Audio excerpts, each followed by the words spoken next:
मी कविता पटेकर. मी सामाजिक काम करते गेल्या 15 वर्षापासून. मी वेगवेगळ्या विषयावर दर सोमवारी किंवा गुरुवारी मी महानगरपालिकेमध्ये वरिष्ठ लेवलला अर्ज करत असते आणि मी ते प्रश्न सोडवण्याचं काम करत असते.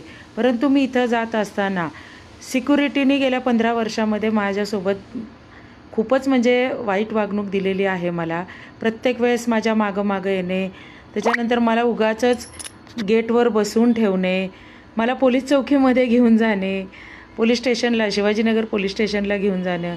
त्याच्यानंतर काहीही कारण नसताना आजपर्यंत माझ्यावर एकदा ते 353 करू शकले नाहीत किंवा माझ्यावर मी असं काही केलेलं नाही आहे की मी कुठल्या अधिकाऱ्यांना काळं फासलेलं नाही, कोणाच्या टेबलावर कचरा फेकलेला नाही आहे किंवा मी कधी कोणाला शिवीगाळ केलेली नाही आहे. मी फक्त कायद्यावर बोट ठेवते आणि माझ्या कामाचा आग्रह धरते. तर अशासाठी सिक्युरिटीने मला खूप वेळा त्रास दिलेला आहे. एकदा तर त्यांचे जे सिक्युरिटी प्रमुख आहेत राजेंद्र सोनवणे म्हणून, त्यांनी तर अजित देशमुख म्हणून उपायुक्त आहेत घनकचऱ्याचे होते म्हणजे पूर्वी, तर त्यांनी काहीच कारण नसताना बेल वाजून मला बाहेर काढण्यासाठी सांगितलं. परंतु मी खूप शांत होते, माझं तोंड पण बंद होतं आणि माझी ॲक्शन पण बंद होती. त्यामुळं त्यांची सिक्युरिटी मला काहीच करू शकली नाही. पण रवींद्र सोनवणे पुणे महानगरपालिकेचे सिक्युरिटी प्रमुख होते म्हणजे आता मी त्यांची बदली केलेली आहे. तर त्यांनी मला बाहेर काढण्यासाठी ढकला यांना पालिकेच्या बाहेर काढा अशा प्रकारचे वाक्यरचना केलेली आणि ऑर्डर्स सोडलेल्या. परंतु सिक्युरिटीने मला हात लावला नाही. आणि आत्ता गेल्या 3 फेब्रुवारीला मी आयुक्तांना भेटायला गेले असताना त्यांनी मी जेव्हा आतमध्ये गेले आयुक्तांच्या केबिनमध्ये 10 ते 12 सिक्युरिटी बंदूकधारी माझ्या मागं आतमध्ये आले. माझ्या आयुक्तांशी बोलणं झालं. त्याच्यानंतर केबिनच्या बाहेर आल्यानंतर पुन्हा रवींद्र सोनवणेंनी मला आतमध्ये बोलवून घेतलं आणि माझ्या मागं तेव्हा पण 10 ते 12 बंदूकधारी पोलीस सिक्युरिटी सकट सगळेजण होते आणि त्यांनी माझी तक्रार आयुक्तांना विनाकारण केली की मी त्यांना खूप त्रास देते म्हणून. आयुक्तांनी राजेंद्र भोसले साहेबांचे मी आभार मानते की त्यांनी सिक्युरिटीला इतकं झापलं आणि पृथ्वीराज अतिरिक्त यांना त्यांच्यावर कारवाई करायला सांगितली आणि मला ते एकही शब्द बोलले नाही. तर मी त्यांचे आभार मानते की एक नागरिक म्हणून माझा हक्क आहे समस्या घेऊन येणं आणि प्रश्न विचारणं, याची त्यांनी जाण ठेवली. याच्यासाठी तर मी राजेंद्र भोसले जे पुण्याचे आयुक्त आहेत त्यांचे मी आभारीच आहे. परंतु पुणे महानगरपालिकेची सिक्युरिटी इतकी बेपर्वा वागती नागरिकांसोबत. एका प्राध्यापकांनी आयुक्तांचं केबिन उघडलं असताना माझ्यासमोर त्यांना चोर दरवाजा उघडून आतमध्ये काय चोरायला चाललेत या प्रकारची भाषा त्यांना वापरली आणि त्यांनी माझ्याकडे तक्रार केली की मॅडम मी प्राध्यापक आहेत आणि बघा ही सिक्युरिटी माझ्याशी कसं बोलतीये. इतक्या खराब भाषेमध्ये पुणे महानगरपालिकेची सिक्युरिटी ही नागरिकांसोबत वागत असते. त्यानंतरही आहे ना आतमधले जे अधिकारी असतात त्या अधिकारी तर नागरिकांचे प्रश्न सोडवतच नाहीत. इतकी उलटपालट उत्तरं देतात. महिने यांच्याकडनं काम होत नाही. माझं तर वृक्षारोपणाचं काम आहे एक, जे मी दरवर्षी अर्ज करते. परंतु यांच्या ना अभ्यागत कक्षाकडनं हा प्रश्न सुटलेला आहे ना कुठल्या वॉर्ड अधिकाऱ्याकडनं जे वृक्ष प्राधिकरण अधिकारी असतात त्यांच्याकडनंही माझा प्रश्न सुटलेला नाही. त्याच्यानंतर माझा एक पावसकरांकडं रोड प्रमुख पावसकरांकडं माझा एक विषय होता. विषय तर इतका गंभीर होता की शासनाचा एक GR आहे की रोड बनवतानाच यांनी झाडं लावली पाहिजे नाही. परंतु हा GR आहे ना पावसकरांना आजपर्यंत माहिती नव्हता. तो मी आयुक्तांना दिला, आयुक्तांनी पावसकरांना दिला, माधव जगतापांनी बघितला आणि घोरपडेंना त्याच्यावर मॉनिटरिंग करायला सांगितलं. पण पावसकरांनी गेल्या 6 महिन्यामध्ये तो GR लागू केला नाही. मला उत्तर देतात की मी तोंडी सूचना दिलेल्या आहेत. मी याच्यावर दप्तर दिरंगाई कायद्यानुसार त्यांच्यावर कारवाई करा म्हणून सुद्धा अर्ज केला. पण कर्मदरिद्री सामान्य प्रशासनाच्या पाटील मॅडम म्हणून आहेत उपायुक्त, त्यांनी काहीही माहिती न घेता खुशाल माझा अर्ज निकाली काढला आणि मला घरी पत्र पाठवले. मी त्यांना रस्त्यात भेटून विचारलं सुद्धा की तुम्ही माहिती घेतली का. माझा विषय काय होता आणि त्यांनी त्या विषयाची पूर्तता केली का, एवढी साधी माहितीसुद्धा त्यांनी घेतली नाही आणि माझा अर्ज निकाली काढून टाकला.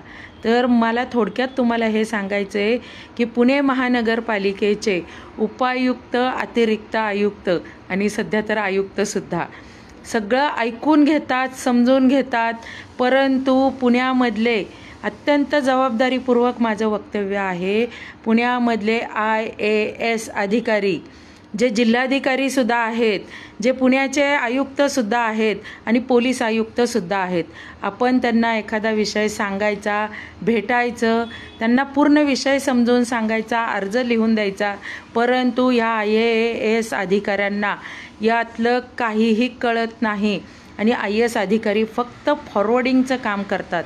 त्यावर ते 2 शब्दाचा रिमार्कसुद्धा मारू शकत नाही. अत्यंत दुर्दैवी आहे हे. मी आज पहिल्यांदाच नाही हे बघत आहे. मी आत्तापर्यंतच्या अनेक IAS अधिकाऱ्यांना अनेक वेळा वेगवेगळ्या विषयांवर भेटलेली आहे आणि अत्यंत जबाबदारीपूर्वक मी हे बोलते की IAS अधिकारी आपल्याकडचे जे आहेत ते अत्यंत निष्क्रिय आहेत. त्यांना नागरिकांचं म्हणणं समजत नाही, त्यांना भेट घेतल्यानंतर बोलल्यानंतर सुद्धा समजत नाही आणि नागरिकांचे प्रश्न सुटत नाही आणि IAS अधिकाऱ्याला केलेल्या अर्जाची जबाबदारी सर्वात खालच्या माणसावर येते. त्या अर्जावर निर्णय घेण्याची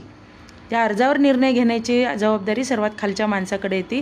कारण हे जे IAS अधिकारी आहेत सध्या तरी पुण्याचे पोलीस प्रशासनातले असू द्या, पालिका आयुक्त असू द्या किंवा जिल्हाधिकारी असू द्या किंवा विभागीय आयुक्त असू देत, सर्वांनी माझे अर्ज मला भेटले सगळेजण प्रत्यक्षात आणि माझ्याशी चर्चा केली त्यांनी, परंतु माझे अर्ज फॉरवर्ड करण्याशिवाय त्यांनी काहीही केलं नाही. तर मला नाही वाटत इथल्या नागरिकांचे प्रश्न सुटतील आणि कधीच सुटतील. आणि आपले जे पुण्याचे आयुक्त आहेत, पोलीस आयुक्त अमितेश कुमार यांनी एक व्हिडिओ प्रसिद्ध केलेला आहे की पुणे पोलीस स्टेशन हे सार्वजनिक ठिकाण आहे आणि कुठलेही पोलीस जे ड्युटीवर असताना त्यांचं शूटिंग हे नागरिक करू शकतात. तर माझं असं म्हणणं आहे की पुणे महानगरपालिका असू दे किंवा जिल्हाधिकारी कार्यालय असू दे किंवा जिल्हा परिषद असू दे, हे सगळे सार्वजनिक ठिकाण आहेत आणि त्यामध्ये काम करणारे अधिकारी हे सार्वजनिक काम करताना व्हिडिओ शूटिंग झालं पाहिजे ने आणि याची स्पष्टता पुणे महापालिका आयुक्तांनी जाहीर स्पष्ट केलं पाहिजे ने की तुम्ही आमचं काम करत असताना कुठल्याही अधिकाऱ्याचं कुठल्याही केबिनमध्ये व्हिडिओ शूटिंग करू शकता. जसं अमितेश कुमार पोलीस आयुक्तांनी हे जाहीर केलेलं आहे की पोलिसांचं शूटिंग पोलीस स्टेशनमध्ये सुद्धा तुम्ही घेऊ शकता. तसंच पोलीस महानगरपालिकेच्या आयुक्तांना राजेंद्र भोसले यांना माझी विनंती आहे की त्यांनी असं जाहीर करावं, म्हणजे उपायुक्त लेवलचे अधिकारी आणि हे जे विटकर जे आहेत, जे TV10 सोबत जे बोललेत, जे केलंय, जे व्हिडिओ रेकॉर्डिंग झालंय, त्यांना तर ही सुद्धा भीती नाही आहे की माझं व्हिडिओ शूटिंग होतंय आणि मी कुठल्या पद्धतीने लोकांशी बोलतोय, मी त्या पत्रकाराशी बोलतोय किंवा त्या नागरिकाला मी कसं फरफटत नेतोय, पोलीस स्टेशनमध्ये नेतोय आणि फरफटत नेतात ते. थोडी तरी त्यांना जनाची नाही तर मनाची लाज वाटली पाहिजे नाही. आणि माझं स्पष्ट मत आहे, सर्व नागरिकांनी इथून पुढं कॅमेरा घेऊनच जावं. जर नागरिकांनी आग्रह धरला की हे पब्लिक ठिकाण आहे आणि तुम्ही सगळेजण लोकसेवक आहात, लोकसेवक म्हणजे लोकांचे नौकर आहात आणि या देशाचा मालक जर कोण असेल तर ते नागरिक आहेत. आणि पुण्याची जी 50-60 लाख लोकसंख्या आहे, त्या लोकसंख्येमध्ये अगदी बोटावर मोजण्या इतके लोक पालिकेमध्ये येतात आणि सार्वजनिक प्रश्न घेऊन तर खूपच कमी लोक येतात. त्यातल्या त्यात खूप अभ्यासू लोक त्याहून कमी येतात आणि भांडणारे लोक तर त्याहूनही कमी येतात आणि त्यांना हे लोक टार्गेट करतात. हे जे सगळे वरिष्ठ अधिकारी आहेत त्या नागरिकांना टार्गेट करतात. आणि ही गोष्ट IAS अधिकारी सर्व वरिष्ठ पदावर असलेले यांच्यापर्यंत जरी ही कुठलाही विषय गेला तरी ते निर्णय क्षमताच नाही आहे त्यांच्यामध्ये की ते नागरिकांचे प्रश्न सोडवू शकतील. तर माझं तर सरकारला म्हणणं आहे की त्यांना क्लार्कचंच काम द्यावं, कारण त्यांचं काम फक्त फॉरवर्ड आहे. माझ्या अनेक अर्जावर आजपर्यंत कुठल्याही IAS अधिकाऱ्यांनी रिमार्क दिलेला नाही आहे किंवा ऑर्डर केलेली नाही आहे. तर मी तर अत्यंत दुःखी आहे या IAS अधिकाऱ्यांपासून, आणि अनेक नागरिक यांच्यापासून त्रस्त असणार आहेत. पण किती नागरिक समोर येतील आणि यांचं नाव घेऊन बोलतील हा सुद्धा खूप मोठा प्रश्न आहे. तर मी अत्यंत जबाबदारीपूर्वक बोलते की पुण्याचे सगळे IAS अधिकारी ज्यांच्याकडं निर्णय क्षमता नाही, त्यांच्याकडं नागरिकांचे प्रश्न सोडवण्याची पात्रता नाही. धन्यवाद. मी कविता पटेकर. जास्तीत जास्त व्हिडिओ हा शेअर करावा. नागरिकांनी जागृत व्हावं की नागरिक कुठलाही प्रश्न आयुक्तांपर्यंत घेऊन गेले, IAS अधिकाऱ्याकडं घेऊन गेले, आपला प्रश्न सुटणार नाही. मला तर आता प्रश्न पडले आहेत की माझे मी इतर विषय पालिका आयुक्तांपर्यंत घेऊन जायचे की नाही जायचे. कारण आयुक्तांनी अभ्यागत कक्ष बसवला आहे. अभ्यागत कक्षात मी गेल्या 6 महिन्यापासून माझे 2च प्रश्न आहेत. एक तर वृक्षारोपण करणे आणि एकाचं अतिक्रमण काढणे, ज्यांनी सरकारी जागेवर अतिक्रमण केले. 2.5 वर्ष झाले मी त्याचा फॉलोअप घेते आणि 6 महिने झाले अभ्यागत कक्षात फॉलोअप घेते. परंतु अभ्यागत कक्षाला हा प्रश्न सोडवता आलेला नाही आहे. आणि खुशाल अधिकारी मला बघितल्यानंतर तर पळूनच जातात. मला उत्तर द्यायला लागू नये म्हणून आहे ना, माझ्याकडं पाठ फिरून पळून जातात. अत्यंत जबाबदारीपूर्वक वक्तव्य. आणि मी तर त्रस्त आहे. मला आता प्रश्न पडलेला आहे की मी माझे प्रश्न घेऊन जायचं का नाही जायचं आणि प्रश्न सोडवायचे का नाही सोडवायचे. वरती हे अधिकारी म्हणतात तुम्ही रिकामे आहात. ते विटकर जे आहेत ते त्या पत्रकार जाधवला म्हणतात ते तुम्हाला काही काम नाही आहे. हो बरोबर आहे, आम्हाला काही काम नाही आहे. आमचं कामच हे आहे की आम्ही जबाबदार नागरिक आहे आणि जबाबदार नागरिकाचं काम आहे प्रशासनामध्ये जो भोंगळ कारभार चाललेला आहे त्याच्यावर बोलणं, त्याच्यावर लक्ष ठेवणं आणि ते सुधारायला लावणं. परंतु एकही IAS अधिकारी असा नाही आहे जो हा कारभार सुधारेल. आणि मला तर आता नवीनच माहिती कळती आहे की यामध्ये सगळे मंत्री सहभागी असतात, सगळे राजकारणी सहभागी असतात. त्यामुळं खरे प्रश्न सोडवण्यासाठी IAS अधिकाऱ्याकडे जाण्यापेक्षा या राजकारण्यांकडे गेलं पाहिजे नाही, त्यांच्या दारात आंदोलन केलं पाहिजे नाही, तरच आमचे प्रश्न सुटतील. आणि नागरिकांनी हे लक्षात घ्या की हे जे प्रशासनामधले अधिकारी आहेत ते राजकारण्यांचे भावले आहेत. त्यांना वरून जशा ऑर्डर असतील तसंच ते काम करतात. प्रशासन जर खराब असेल, मी परवा दिवशी जनता दरबारमध्ये मुरलीधर मोहोळ अण्णा यांनी जनता दरबार भरवला होता. मी त्यामध्ये स्पष्ट अधिकाऱ्यांकडं बोट करून सांगितलं की हे तुमचं प्रशासन भ्रष्ट आहे आणि कशा प्रकारे भ्रष्टाचार करतात याचं एक उदाहरण पण त्यांना दिलं. परंतु त्यांनी पण माझा अर्ज फॉरवर्ड करण्याव्यतिरिक्त काहीही केलं नाही. तर हा जनता दरबारसुद्धा बोगसच होता आणि तो फक्त लोकांना दाखवण्यासाठी होता की आम्ही तुमचे प्रश्न सोडवतो, पण प्रत्यक्षात ते प्रश्न सोडवत नाही. आपला अर्ज घेतात, स्टंट करतात जनता दरबारचा, लाखो लोकांना, हजारो लोकांना तिथं बोलवतात, त्यांचे अर्ज घेतात, सगळ्या अधिकाऱ्यांना बोलवतात, प्रत्येक अधिकाऱ्यांना, आणि त्यांचा अर्ज त्यांच्याकडे फॉरवर्ड करून टाकतात. तो अधिकारी काय लायकीचा आहे, तो सोडवत नाही आहे म्हणून आम्ही मंत्र्यांपर्यंत आलो आहे.